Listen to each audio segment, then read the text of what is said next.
Today's first story is about a Halloween party filled with guests, and half were their dead relatives. The Hendersons' Halloween party was the event of the season. Their sprawling Georgia manor filled to the brim with laughter, music, and an incredible array of costumed guests. The air was electric with excitement, but beneath the joyful chaos, an unnatural chill began to creep through the grand halls, a cold that had nothing to do with the crisp autumn night outside. Lily, a young girl with an overactive imagination, or so everyone thought, was the first to notice something was terribly wrong. She stood near the grand staircase, a plastic pumpkin bucket clutched in her small hands, her eyes wide with a dawning horror. It wasn't the masks or the makeup that frightened her. It was the faces underneath. Half of the guests, the ones she didn't recognize from her parents' circle of friends, bore an uncanny resemblance to relatives long since passed. She saw it clearly now. There, by the punch bowl, was a woman dressed as a witch, her face a perfect, if unsettling, replica of her great-aunt Clara, a woman who had been gone for over a decade. The woman's hands, as she ladled the dark red liquid into cups, were a sickly, mottled gray. Lily's gaze darted across the room, her heart beginning to hammer against her ribs. Standing by the fireplace, chatting animatedly with a man in a vampire costume, was a figure that made her blood run cold. It was Grandpa Joe, buried 3 years ago, now dressed as a jovial pirate. He threw his head back and laughed, but his grin was too wide, filled with far too many teeth, sharp and yellowed like old ivory. A profound sense of dread washed over Lily. These weren't costumes, this wasn't a joke. "They're cold," Lily whispered, her voice trembling as she tugged urgently on her mother's sleeve. Her mom, deep in conversation with a neighbor dressed as a superhero, just smiled down at her. "Of course they are, sweetie. It's a bit drafty in here. Go get a cookie." But Lily couldn't move. The chill wasn't just a draft. It was a deep, penetrating cold that seemed to emanate from the very walls of the manor, a cold that felt like the grave itself. As if her whisper had been a signal, the vibrant party atmosphere shattered. The music stuttered and died. The laughter caught in people's throats. The air in the grand ballroom became thick and heavy, freezing in an instant. A collective gasp rippled through the crowd as every one of the living guests finally saw what Lily had seen. The strange guests, Aunt Clara, Grandpa Joe, and dozens of others, slowly turned their heads in unison. Their eyes, once normal, now glowed with the intensity of dying embers, twin points of malevolent orange light in the sudden gloom. The friendly smiles warped into predatory leers. A figure stepped forward from the shadows, a man who looked disturbingly like Lily's Uncle Ted, who had passed away last spring. His skin was sallow and sunken, and when he spoke, his voice was a dry, rasping croak, the sound of dust and decay. "So glad you could make it," he rasped, a ghastly smile spreading across his desiccated lips. "Now, you can join us." Panic erupted. The living guests began to scream, a cacophony of pure terror that echoed off the high ceilings.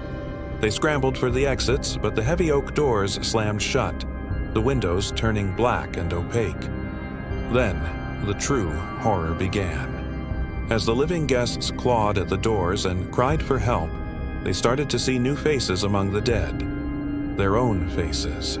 Across the room, Lily's father stared in disbelief as he saw another version of himself dressed in the same silly Frankenstein costume, but with gray, peeling skin and hollow eye sockets, dancing a slow, mocking waltz with a skeletal bride.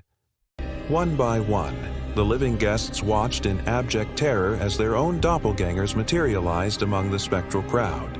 They saw themselves as they would be in death, their skin sloughing off, their bodies already in a state of decay, yet animated and celebrating. They weren't just being haunted, they were being replaced, their life force siphoned away to join the eternal masquerade. Their screams faded into choked sobs as they felt their own skin grow cold and tight, their own faces beginning to mirror the corpses that were already dancing in their place. They were trapped, their spirits bound to the Henderson Manor, doomed to attend this ghostly party for all eternity.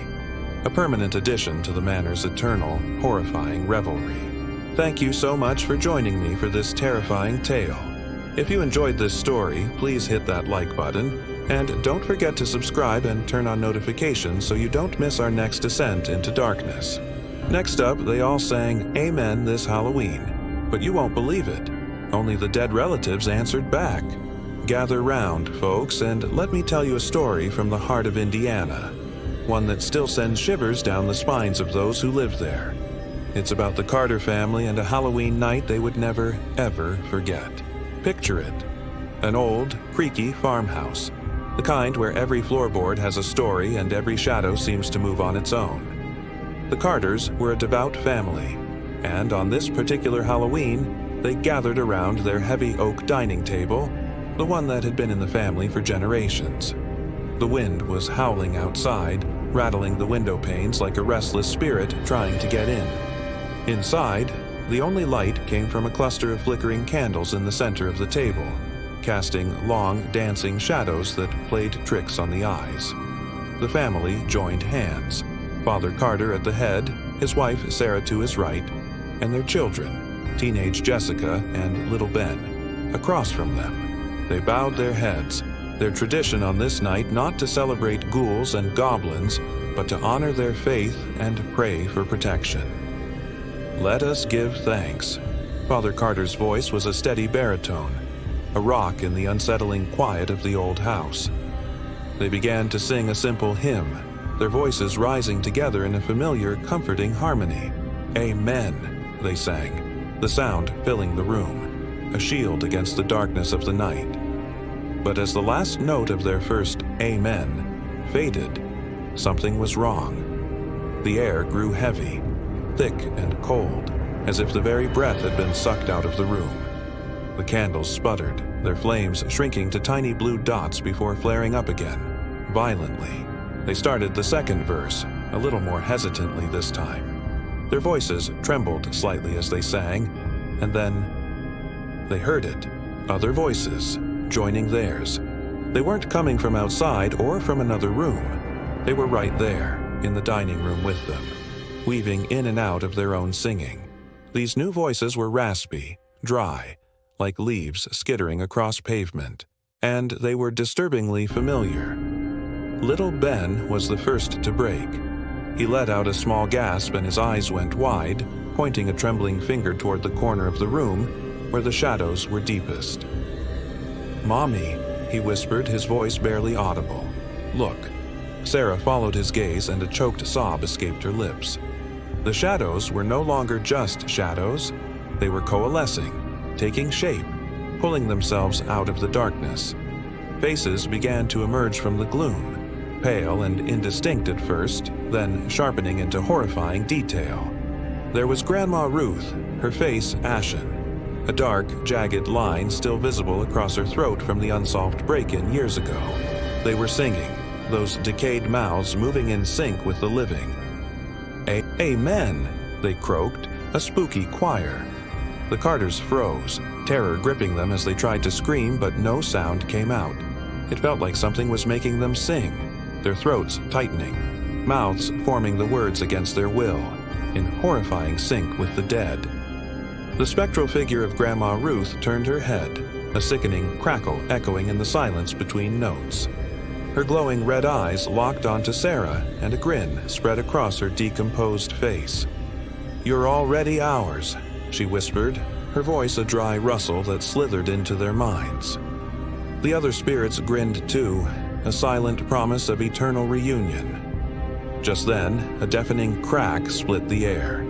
The ancient oak table beneath their hands splintered, a dark abyss opening up in its center. It wasn't just wood breaking, it was the world tearing apart. The abyss pulsed, and from its depths, countless rotting hands reached up, grasping, pulling.